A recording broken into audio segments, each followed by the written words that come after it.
It's time for me now to put my features onto my front part. So this is my front part here, and it is still blank. It is going to go on top of this one here, but I need to figure out exactly where these are going to go, and I want it to look like it looked on my original picture. So what I'm going to do is place this, so my front piece, over the top of my middle part. So this is where the LEDs are stitched on, the middle part, and I'm going to just pop my front piece over so that I can feel where the LEDs are and mark them. And I'll try and mark exactly where the light is with my pen. You can feel it through. That's exactly where the light is, and here exactly where the light is for the nose. And then I'm going to get this hole punch. So I've got this hole punch here. It's a 3mm hole punch, and I'm going to punch a hole exactly where those three dots are. I've just got to get this up in the right spot,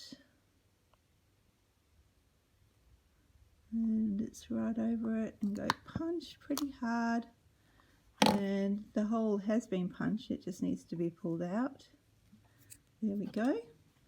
And the same on the other side.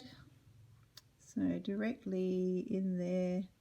Looks like I put my LEDs slightly off center when I put them on, but that's it. It's pretty tricky to get to my nose here because it's not right near the edge like the eyes were. So what I'm going to do is kind of just go in very carefully, scrunch up a little bit, trying not to damage the felt, and just get the cutting part of this little thing here directly over the nose, and that worked fine. You can see now I've got 3 holes. That first one, second one, third one, and they should fit directly over my LEDs. And I'll switch on my light so you can see. There we go.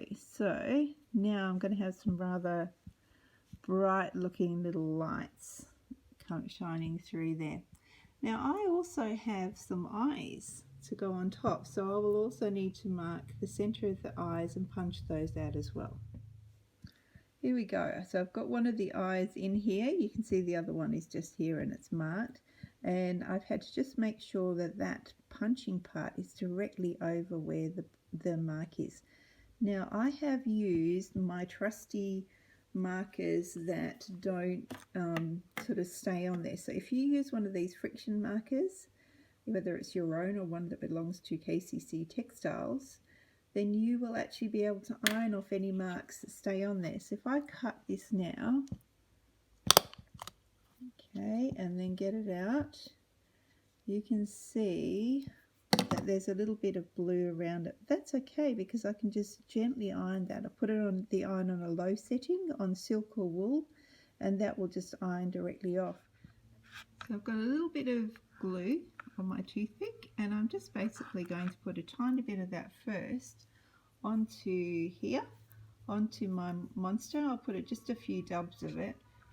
It doesn't matter if these 2 top layers get glued together, just a little. I'm not going to put tons of glue on there because then it will make it easier to make sure it doesn't actually move once I'm actually starting to sew it again.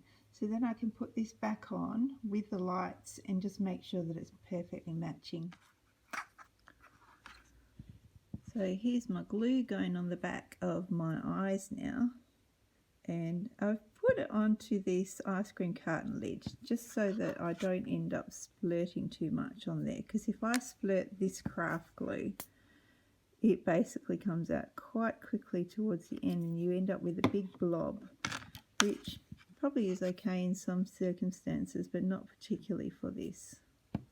And then I can just pop that onto there how I want it to be on the eye, and I've kept the light on so that I can actually see where the light is shining through. Some of you may have decided to sew your features onto the front of your monster rather than to glue them on, or maybe you're going to use a hand stitch to draw the features on instead of having pieces of felt. So if you go to the lesson that says bag tag production, instructions for hand sewing stitches here, you'll find all of this information. Now if I go through, you've got the running stitch, which you've also used for sewing on your LEDs. Back stitch is great if you want to draw a smile or eyebrows. The blanket stitch you will all be using to sew your things together. Okay? So here's my cute monster. You can see that the eyes and the nose shine through the right places. It looks a little bit freaky in the video. And here is, it's kind of slightly attached with a little bit of glue, not fully attached. This part here now needs to be covered up with a little square of felt. We need to leave it open at this end and open at this end so that we can put the battery in and so that we can switch it on and off. Now I'm going to sew this little cover over the battery, and I'm going to stitch on this side and this side, but not down the bottom and the top. So it will be over like this, and I have some thread. It's folded over the needle so that it's actually doubled. You can see there it's through the eye of the needle. This is just normal sewing thread, and I've got a knot at the other end. Okay, so now I'm going to come up from the underside through 2 layers, and I'm going to go up and then I'm going to go back down again. Keep my stitches fairly small. I'm using a thread that matches the fabric, the felt that I'm using, and when I get to the end I will just stitch over 2 or 3 times, just like I stitched over for the LED when I was near the LEDs, to stop it from coming undone. I'm just doing those stitches just on the underside now rather than on the top side so that you don't see them, and you can see what it looks like in a second. Okay, and there it is. And then I've just got to do the same on this side.